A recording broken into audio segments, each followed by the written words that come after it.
My name is David Lipman. I'm an internal medicine physician with a strong interest in preventive medicine. For the past 10 years, I have worked primarily with the underserved and daily see the destruction caused by cigarette smoking. In terms of preventive medicine, I just wanted to share with you a few graphs and data about the destructive consequences of smoking.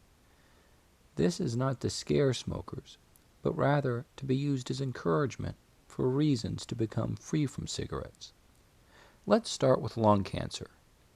With over 150,000 lung cancer deaths annually, lung cancer is the #1 cancer killer for both men and women. This is a graph of cancer-related deaths for men.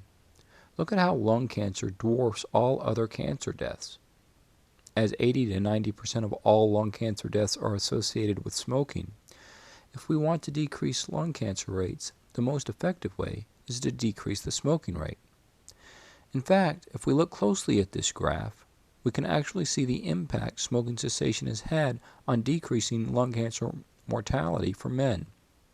In 1964, the Surgeon General of the United States released a report detailing the consequences of smoking. The smoking rate for men started to decrease, and approximately 20 years later, around 1987, the lung cancer death rates also started to decrease. But now let's look at women. Since the 1950s, there has been a 500% increase in the female lung cancer death rate. In 1987, lung cancer death rates surpassed breast cancer deaths as the leading cause of cancer-related mortality in women. Lung cancer rates among women are expected to exceed those among men in the next 2 to 3 decades.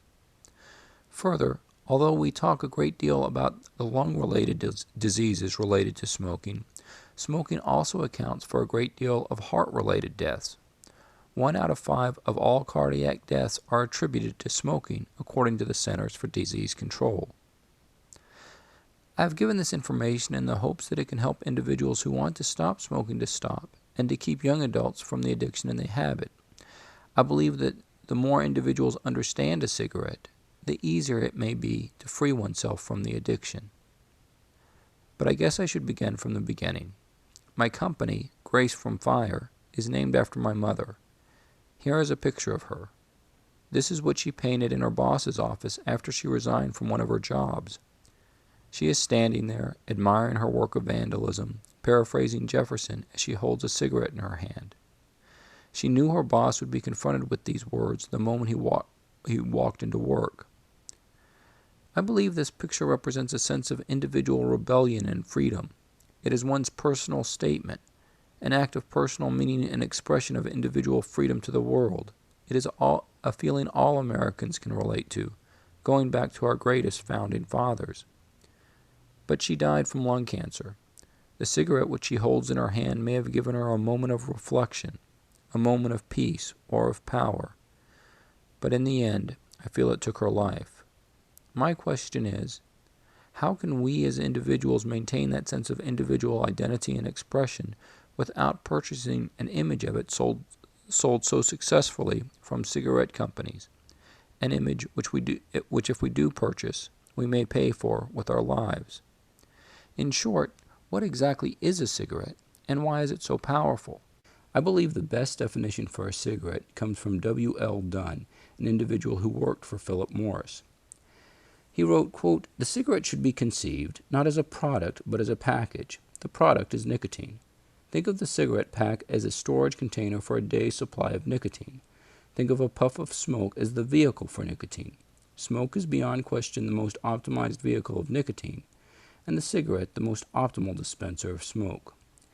Each of Mr. Dunn's sentences pack important meaning. However, the central thrust of his argument is that the cigarette is a nicotine delivery system, and it is a very effective nicotine delivery system. It is lit at 1,000 degrees Fahrenheit, a tenth as hot as the surface of the sun. It is inhaled and reaches the brain within seconds. In fact, it is one of the most effective drug delivery systems ever created. A cigarette contains over 4,000 compounds. Many of them are used to create flavor and taste, but many of them are also drugs. There is menthol, which is an anesthetic. It numbs the back of the throat and helps prevent coughing that the smoke might induce. There are compounds called bronchodilators which can open the lungs and help an individual take a deeper breath of smoke. And there are multitudes of flavorings to make the tobacco itself taste significantly better. However, one of the most important compounds added to the cigarette is ammonia. There are two chemical compounds in nature. They are known as acids and bases. They are deemed acid and base by a pH scale.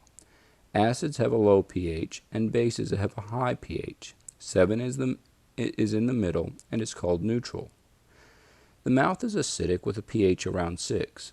This natural acidity keeps bad things from getting into our body and bloodstream. Nicotine is a very basic chemical. It has a pH around 9. Because of its basic properties, it is known as a base. The absorption of nicotine through the mucosa of the mouth is much faster if the natural acidity of the mouth can be neutralized. This is performed through the addition of an ammonium compound in the cigarette itself. Ammonium compounds have a pH around 12. Scientists have studied this for a long time. This graph is a result of one of their studies, which was released for public access through the Tobacco Control Archives. Using a simulated mouth models, scientists realized that if the back of the mouth was neutralized with ammonia, the nicotine could be absorbed much faster. The diagonal line in the middle represents the absorption of nicotine. The horizontal line on the bottom represents the pH of the mouth going from 6 to 8. As you increase the pH of the mouth from 6 to 8 through the use of ammonia, the absorption of nicotine through the mouth mucosa jumps dramatically. By adding ammonia to nicotine, one is, quote, freeing the base of nicotine to allow its absorption. This is similar to the chemical process that an individual might partake if they were to add baking soda to cocaine. By mixing baking soda, a very basic substance, to cocaine, also a basic substance, then they are able to free the base of cocaine, or freebase cocaine. In a similar chemical process, one is able to free the base of nicotine through the use of ammonium compounds. So, a cigarette lit at 1,000 degrees Fahrenheit, a tenth of the surface of the sun, contains ammonium compounds which neutralize the back of the mouth and throat, and it gets into the brain in a period of seconds. By getting to the brain so quickly, it can activate the many nicotinic receptors and release a feel-good drug called dopamine. This ability for the cigarette to flood the brain with dopamine almost immediately, within at least 10 seconds, makes the cigarette very addictive in many scientists' eyes.